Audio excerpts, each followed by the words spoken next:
Olá você que chegou ao vídeo de número 13. Vamos direto ao assunto foco desta edição, que são os sistemas de informação do SUS. Antes, duas palavrinhas sobre o vídeo passado. O senhor Nathan Rothschild morreu em 1836. Nós vimos no vídeo número 1 desta série que 20 anos depois já se discutia, principalmente na Alemanha, o que deveria ser uma medicina social,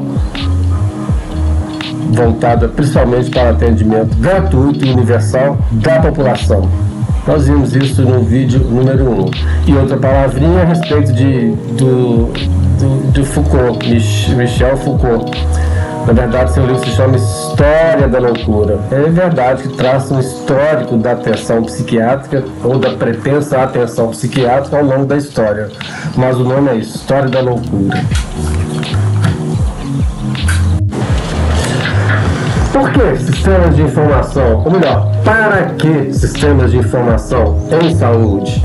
Ora, abaixar incertezas para melhorar o planejamento, para execução de ações e principalmente para aferir a eficácia ou se os fins, os objetivos estão sendo atingidos. É tratar do que é para chegar ao que será. No meio disso aí, um processo. Os sistemas de informação do SUS são acessíveis a todos os usuários, profissionais, gestores, a quem quiser, através principalmente, o DataSUS, disponível aí na internet. É necessário que haja coleta, processamento, análise e transmissão de informações para planejar, agir e avaliar. Assim entende a Organização Mundial da Saúde. Os sistemas de informação do SUS garantem informação tanto local quanto nacional, dependendo de se vai agregar ou desagregar os dados trabalhados, processados. Pensando em todos os sistemas de informação, nós temos as informações sobre semana, sobre sexo, sobre idade, sobre local da ocorrência, nível de escolarização e ocupação da pessoa, objeto das informações. Então, é isso. Vamos começar com o SIM, Sistema de Informações sobre Mortalidade. É um dos mais antigos, nasceu junto com a Vigilância Epidemiológica lá em 1975. O instrumento base para o SIM é a DO, Declaração de Óbito. O SIM foi desenvolvido nessa época pelo Ministério da Saúde. Foi informatizado em 79 e depois, com a implantação do SUS e sob a premissa da descentralização, teve a coleta de dados repassada como atribuição para estados e municípios através de suas respectivas secretarias de saúde, com a finalidade de reunir dados quantitativos e qualitativos sobre óbitos ocorridos no Brasil. O SIM é considerado uma importante ferramenta de gestão na área da saúde. No nível federal, sua gestão fica, claro, a cargo do Ministério da Saúde na sua Secretaria de Vigilância à Saúde. E como são coletados os dados que alimentam o SIM? Já vimos prova que exigia que a pessoa conhecesse o fluxo de um e outro sistema de informação. O número de nascidos vivos, por exemplo. Mas vamos lá. Documento básico, então, é a DO, que, consequentemente, alimenta o SIM. A responsabilidade pela emissão do DO, Declaração de Óbito, é do médico, em seus códigos de ético e também a portaria de 2009, portaria de Secretaria de Vigilância à Saúde. Declaração de óbito deverá ser enviada aos cartórios de registro para liberação do sepultamento, bem como para a tomada de todas essas medidas legais em relação à morte. Declaração de óbito é impressa e preenchida em 3 vias numeradas sequencialmente. Sua emissão e distribuição para estados, claro, Ministério da Saúde. Distribuição para municípios, claro, secretarias estaduais.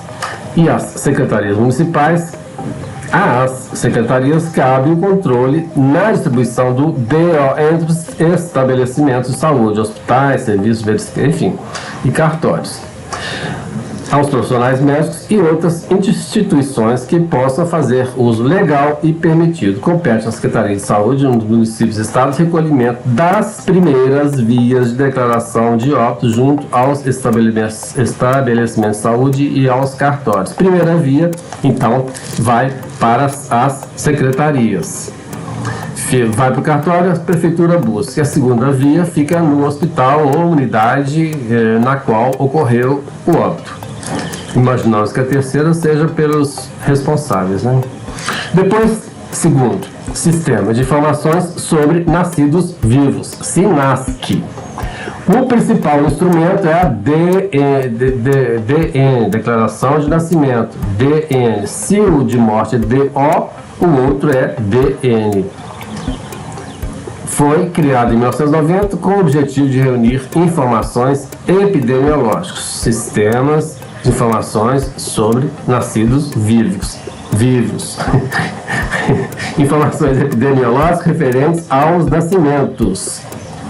Sua implantação ocorreu de forma lenta e gradual, mas muitas vezes já apresenta um número de registros maior do que a publicado pelo IBGE, com base nos dados do cartório de registro civil. Por intermédio desses registros, é possível subsidiar as intervenções relacionadas à saúde da mulher e da criança para todos os níveis do Sistema Único de Saúde, como ações de atenção à gestante e ao recém-nascido. O acompanhamento da evolução das séries históricas do SINASC permite a identificação de prioridades de intervenções, o que contribui para a melhoria do sistema.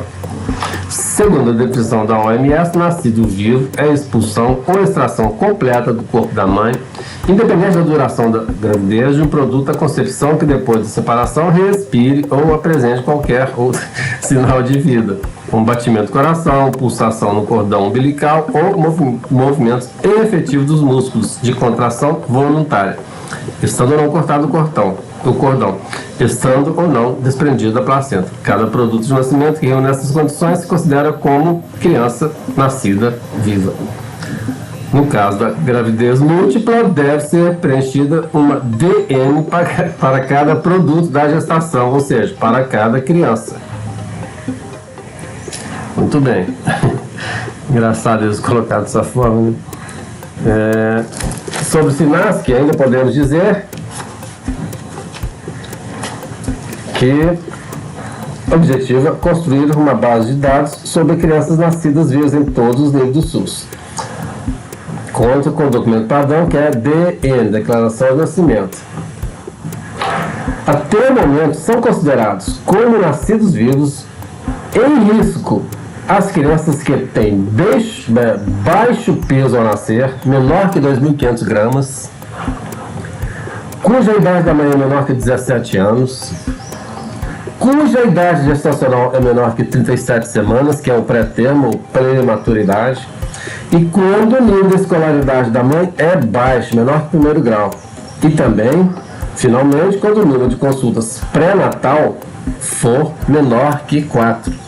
Então, criança em risco, de novo, baixo peso, principalmente baixo peso, 2.500 gramas, idade menor que 17 anos, idade gestacional menos que 37 semanas, prematuro, e a mãe com nível de escolaridade baixo, número de consultas menos que 4. Ainda é muito importante garantir o cumprimento da obrigatoriedade do preenchimento e encaminhamento da DN. Experiências em várias localidades do país têm mostrado que essa ferramenta de informação pode, por exemplo, efetivamente melhorar coeficientes como de mortalidade infantil e de incidência de desnutrição nas crianças e nas mães. Nós vimos como alimentação e nutrição é atuação do SUS. E o fluxo dos documentos de informação de DN? 3 vias numeradas, sob a responsabilidade do Ministério. O documento é distribuído à Secretaria Estadual de Saúde, que fornece as municipais. Dependendo se o parto for domiciliar ou hospitalar, cada uma das 3 vias terá um fluxo diferente. Foi essa questão que nós vimos, sobre o SINASC, Sistema de Informações sobre Nascidos Vivos. Se for um parto hospitalar, a primeira via fica no estabelecimento, até ser coletada por busca ativa pelos órgãos estaduais ou municipais. A segunda via é para o registro de nascimento, conforme a lei de 73.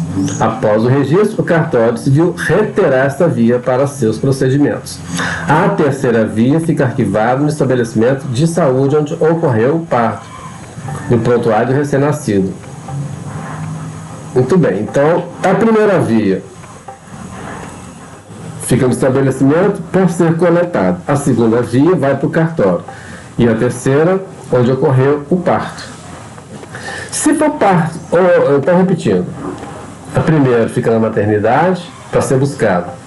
A segunda vai para o cartório para ser buscada pela secretaria. A segunda no cartório e a terceira fica na maternidade. A primeira vai para a secretaria, a segunda no cartório e a terceira no hospital.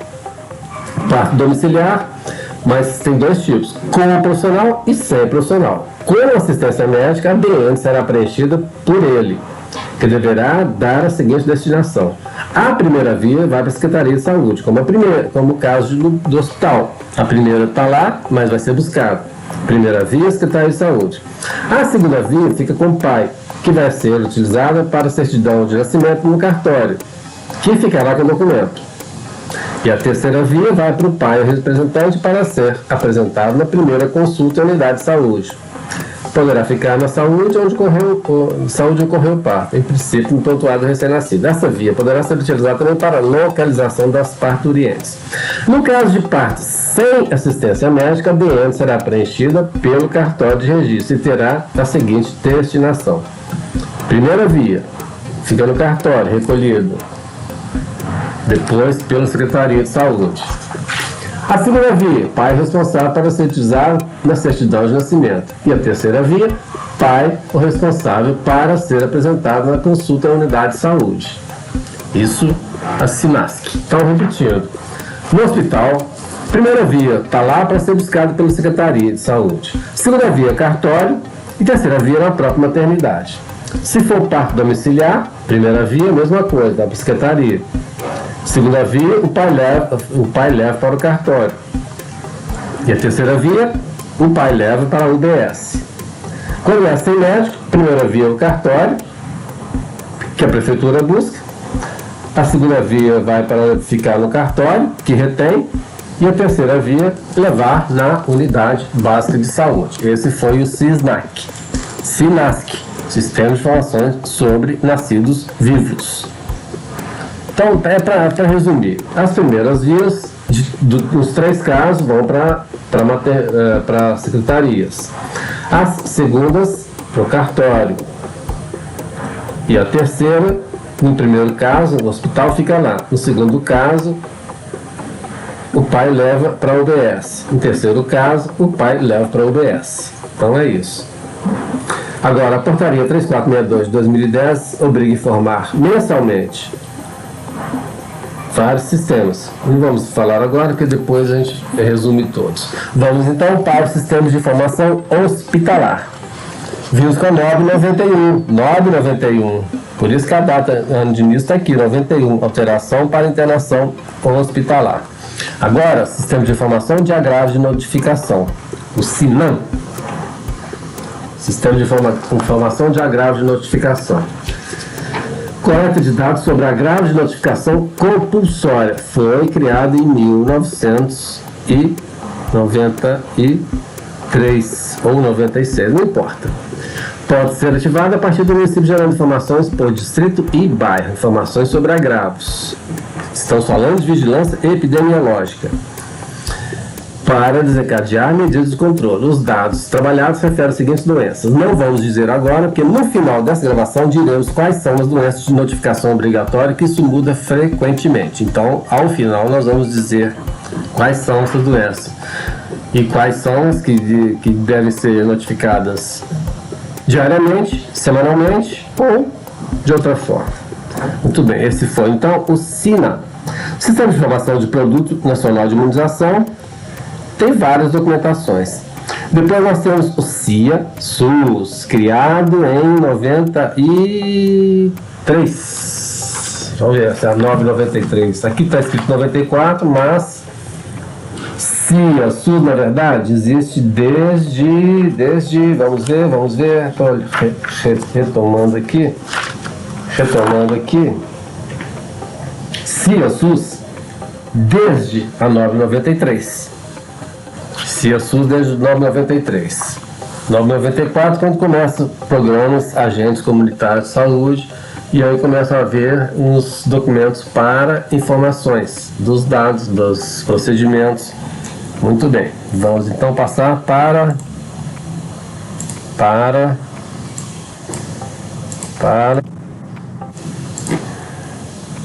CIA-APAC, autorização para procedimentos de alto custo. APAC, Sistema de Informações Ambulatoriais, APAC. O CAPS, por exemplo, tem que preencher o APAC. Agora, nós temos o CIOPS, Sistema de Informações sobre Orçamentos Públicos em Saúde. Não falamos dele quando lemos algumas portarias, mas está aí agora, enfim. Temos também o QMES, Sistema do QMES, Cadastro Nacional de Estabelecimentos e Profissionais de Saúde, que existe desde 2000. Quando você assume em alguma prefeitura, uma unidade básica, seu nome tem que ser encaminhado através desse Cadastro Nacional de Estabelecimentos de Saúde. Sistema de Regulação, Sistema de Informação de Câncer da Mulher, tem o SUS hospitalar, tem Sistema de Informação da Atenção à Saúde Básica, tem o SUS SAMU, Sistema de Serviços de Atendimento Móvel de Urgência. Alguém já pensou como era antes de haver o SAMU no governo Lula? Quem mora em cidade grande lembra. A pessoa atropelada, chegava uma rádio patrulha, e punha a pessoa lá dentro de qualquer jeito, e levava. Então algum bom samaritano pegava, punha dentro do carro. Era assim, não havia nada de forma a levar com cuidados certos uma pessoa que necessita de uma urgência e emergência. Não havia esse transporte. E temos finalmente o SUS da Vigilância Epidemiológica. Em 2020 criaram a ficha de investigação de síndrome grupal para as suspeitas de doença pelo coronavírus de 2019. Já estamos em 21, né? 2 anos já de Covid, a Covid-19. Então, dando continuidade a essas informações, sistema de informações, vamos rever o que é importante. Já que vimos uma questão como essa, vamos repeti-la então, sobre os nascidos vivos. SINASC, nascimento, NASC de nascimento, SINASC, né? Vamos voltar aqui, SINASC, Sistema de Informações sobre Nascidos Vivos, declaração DN. Se lá de cima é declaração de óbito, DO, embaixo é DN, declaração de nascido vivo. Se for um parto hospital, a primeira fica lá, primeira via, fica lá e a prefeitura busca. A segunda vai para o cartório e a terceira mantém-se na maternidade, lá no hospital. Se for domiciliar, com profissional, a primeira via vai para a secretaria, a segunda via vai para o cartório e a terceira via o pai leva na UBS. Se for sem médico, a primeira via vai para o cartório, onde a secretaria busca. A segunda via o pai leva para o cartório reter e a terceira via leva na UBS. Então, sempre a primeira via vai para a prefeitura, a segunda fica no cartório e a terceira que muda. Ou fica na maternidade, ou o pai leva para a UBS na primeira consulta. Então, a portaria 3462 de 2010 tem que informar mensalmente o QMES, o CIA, o Sistema de Informação Hospitalar, o SAMU, o CIAB, o CISVAN, que é Alimentação e Nutrição. Nós falamos do CISVAN? Falamos do CISVAN? Falamos do CISVAN? Não falamos do CISVAN, né? Vamos ver aqui. Não, vamos falar do CISVAN. Importante. Não temos aqui. CISVAN. Sistema de informações sobre vigilância alimentar e nutricional, destinos ao acompanhamento de programas de combate às carências nutricionais, PCCE do SUS, propõe-se a ser um processo contínuo de coleta, tratamento, interpretação, disseminação de dados e informações sobre a situação alimentar e nutricional de seus fatores determinantes. Pretende conhecer e medir esse tipo de problema da saúde, identificando grupos de riscos biológicos e sociais, principalmente sociais, e busca apontar tendências quanto à distribuição geográfica e temporal da evolução desse tipo de problema, ou da resolução, supondo. Tais eventos podem ser diretamente relacionados às políticas governamentais de produção, abastecimento e consumo de alimentos, ou seja, acesso físico e econômico aos produtos que constituem a cesta básica de alimentos de cada população. Visa produzir informações para o avanço da conscientização da população sobre os problemas relacionados à alimentação e nutrição, também alternativas para enfrentá-los. Temos CIAB, né? Vamos falar um pouco do sistema de informação do PNI. Sistema de informação do PNI. Cadê? Onde está? Continua aqui, né? De 94. Sistema de informação do PNI tem como objetivos contribuir para o controle, eliminação e erradicação de doenças transmissíveis e imunopreveníveis, como imunização sistemática da população. Foi implantado a partir de 93, com o objetivo de garantir a qualidade dos dados e velocidade do fluxo de informações. 93 ou 94, isso varia porque, enfim, depende da pesquisa. Sobre o CIAB, Sistema de Informação de Saúde da Atenção Básica. Antigamente era CIAB, não vamos nem falar, porque já mudou. CIS, nós já falamos, né? Vigilância Alimentar e Nutricional, não é? O que mais podemos falar? Acho que agora podemos ir para as doenças de notificação obrigatória.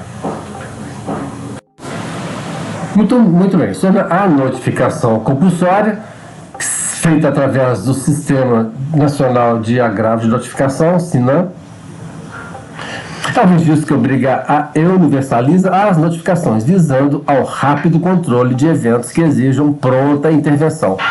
Potencial de disseminação, transcendência, vulnerabilidade, disponibilidade de medidas de controle, compromisso internacional com programas de erradicação e outros. Tais critérios determinam a urgência ou não da notificação, como veremos abaixo.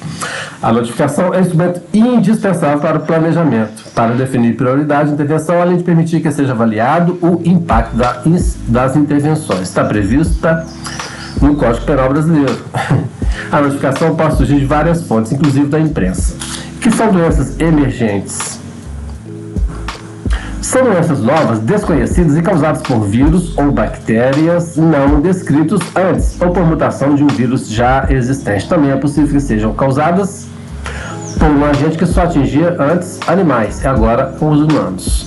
Doenças reemergentes, doenças já conhecidas, cuja incidência, os casos novos, esteja aumentando em dado local, entre uma população específica, num determinado período de tempo. É preciso levar em consideração fatores específicos de cada doença.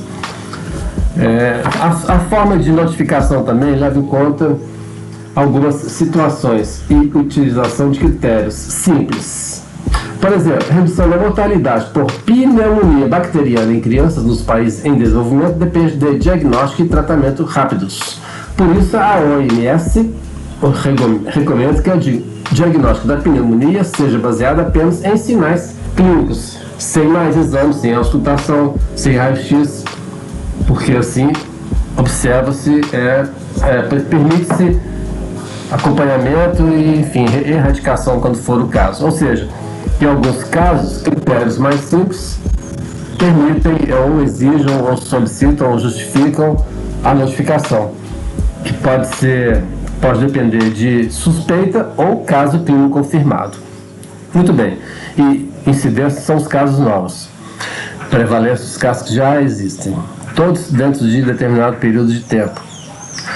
Vamos direto para as doenças de notificação imediata, seguindo a portaria 264 de fevereiro de 2020.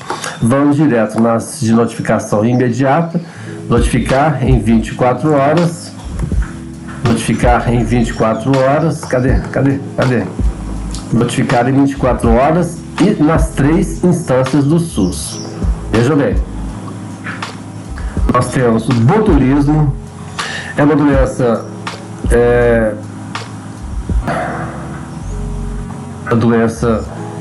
infecciosa, mas não contagiosa. Nem toda doença contagiosa é infecciosa, mas nem toda doença infecciosa é contagiosa. Mas o botulismo é muito grave. Cólera é muito grave, porque tem uma disseminação potencial muito grande através da água. Dengue, óbitos por dengue, 24 horas. Doenças de disseminação intencional, antrasto, anemia, varíola. Doenças febris hemorrágicas emergentes e reemergentes. Arenovírus, ebola, Lassa, febre purpúrica. Óbito por suspeita de zika. Óbito por suspeita de chikungunya. Febre chikungunya onde não havia transmissão. Evento de saúde pública com ameaça potencial à saúde. Eventos adversos graves, como morte por vacinação, febre amarela, febre do milho e outras arboviroses importantes, febre maculose e outras ricketsioses, antavirose, influenza, novo tipo, malária fora da região amazônica, pólio, peste, raiva humana, síndrome da rubéola congênita, doenças exantemáticas como sarampo e rubéola. Vamos explicar, estão vendo aí 3 asteriscos. Síndrome da paralisia flácida aguda, síndrome respiratória aguda grave associada a coronavírus, SARS-CoV e MERS-CoV. Então, vejamos, são doenças que ter uma magnitude alta, que podem sair fora do controle, enfim, exige acompanhamento, exige investigação urgente. De novo, botulismo, cólera, óbitos por dengue, óbitos por zika, dengue, zika, chikungunya, aquele mosquitinho, né? O senhor Aedes aegypti. Óbitos por dengue, zika e chikungunya, 24 horas. Febre chikungunya, onde não havia transmissão, 24 horas. Evento de saúde pública ou ameaça potencial, claro. Eventos graves, como morte por vacinação, febre amarela, febre maculosa do carrapato, antavirose, influenza, malária fora da região amazônica, pólio, peste, raiva humana, síndrome rubéola congênita, doenças exantemáticas, sarampo e rubéola, síndrome paralisia flácida aguda e síndrome respiratória aguda grave associada a coronavírus, SARS-CoV e MERS-CoV. Então são essas doenças de notificação imediata nas 3 esferas: Secretaria Municipal, Estadual e Ministério da Saúde.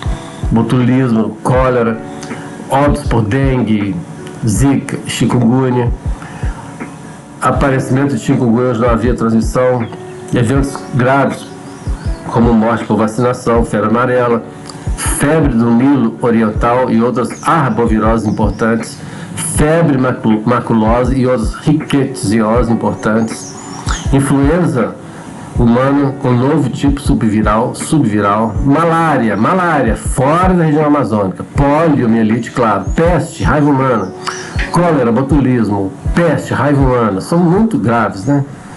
Doenças exantemáticas, sarampo e rubéola, são essas que a gente deve estar atento, porque são mais graves. Lembrando as que são mais graves. São essas, dependendo da sua magnitude e potencial de disseminação. Botulismo não é contagioso, mas é muito grave. E se apareceu, tem que estar atento para, enfim, não disseminar. Repetindo de novo, desde o primeiro: botulismo, cólera, óbitos por dengue, zika, chikungunya, aparecimento de chikungunya em algum lugar onde não havia, eventos de saúde pública, ameaça de potencial, eventos graves adversos, febre amarela, febre maculosa, malária fora da região amazônica, pólio, peste, raiva, tudo é gravíssimo. Síndrome respiratória aguda, ou seja, SARS-CoV. Sobre esse nome, eu quero chamar a atenção o seguinte. Exantema é uma erupção cutânea, rubéola e sarampo. Vemos aqui, ó. Sarampo e rubéola. Sarampo e rubéola. Sarampo e rubéola. Síndrome da rubéola congênita também é notificação imediata, 24 horas. Doenças exantemáticas, sarampo e rubéola. Doença exantemática, por surgimento de lesões cutâneas disseminadas, sarampo, rubéola, escarlatina. Rickettsiose ou rickettsiose refere-se a qualquer doença infecciosa causada por bactérias gram-negativas da família Rickettsiaceae, transmitidos por carrapatos, ácaros, piolhos. Arbovirose. O arbovírus é um vírus hospedado essencialmente por artrópodes, como os mosquitos, que podem ser patogênicos para os humanos. Artrópodes, pés articulados. Mosquito, na verdade, usa mais a asa, né? Mas ele deve andar, sei lá, enfim. Fica parado com o canudinho chupando sangue. O arbovirose é um vírus hospedado essencialmente por artrópodes, como os mosquitos, que podem ser patogênicos para humanos. São mais de 50 espécies identificadas como causadoras de arbovirose. Ficam armazenados, depositados no corpo do artrópode e por vezes lá proliferam, sem causar dano ao bichinho. Podem ter morfologia esférica ou bastonete. SARS-CoV. Essa a mania que a gente tem de copiar tudo em inglês, né? É síndrome respiratória aguda severa. E MERS é síndrome respiratória do meio oeste, porque foi identificado na Arábia Saudita em 2012. Essas foram as observações e as doenças graves que têm que ser notificadas em 24 horas às 3 secretarias, considerando sua capacidade de disseminação, sua magnitude. Repetindo, botulismo, cólera, óbitos por dengue, zika, chikungunya no avião, febre amarela, antivirose, malária fora da Amazônia, pólio, peste e raiva, sarampo e rubéola. Então essas foram as de notificação 24 horas. Nós vamos ver a de notificação semanal. Notificação semanal. Dengue, os casos novos. Doenças de Chagas crônica. Doenças de Creutzfeldt-Jakob. Doença aguda por zika. Febre chikungunya. Veja bem. Morte por chikungunya, 24 horas. Doença por zika vírus, semanal. Morte por zika, 24 horas. Chagas crônica, pode se esperar semanal. Esquistossomose, hanseníase, hepatites virais, HIV/AIDS ou já a síndrome diagnosticada, a síndrome já instalada. Em toda a América Latina, o Brasil é o único que fala HIV/AIDS. O resto fala VIH, SIDA. Vírus humana, vírus da imunodeficiência humana e síndrome síndrome AIDS, síndrome de deficiência humana adquirida. Enfim, então vamos lá. Bem, os casos novos: doenças de Chagas, onde é crônico. Doença aguda por zika, febre chikungunya, esquistossomose, hanseníase, hepatites virais, HIV, VIH, AIDS e infecção por VIH em gestante, parturiente, puérpera ou palavra, criança exposta ao risco de transmissão vertical. Intoxicação exógena por química, agrotóxicos, gases tóxicos e metais pesados. Leishmaniose segmentar, leishmaniose visceral, malária na região amazônica, óbito infantil materno, sífilis adquirida congênita e em gestante, toxoplasmose gestacional congênita, violência doméstica sexual e tentativa de suicídio. E tuberculose. Todas essas são de notificação semanal. Permite-se que seja uma notificação semanal, considerando a magnitude. Por exemplo, dengue, os casos novos, pode esperar uma semana, né? Doença de Chagas crônica pode esperar uma semana. Doença por zika vírus, uma semana. Febre chikungunya, idem. Esquistossomose, xistose, né? Hanseníase, hepatites virais, Não são doenças de alta infecção, por exemplo, via aerossol, como o SARS-CoV, né? Como o SARS-CoV. São doenças importantes: óbito infantil materno, sífilis adquirida congênita em gestante. O mais importante, a forma de estudar, como sugerimos, é guardar as que são de notificação 24 horas. Essas aqui são as semanais, e tem uma outra categoria que são essas, também semanais, e que deve ser avisada às duas secretarias. Ora, não são, como vimos, não são doenças de transmissão aerosol, por exemplo.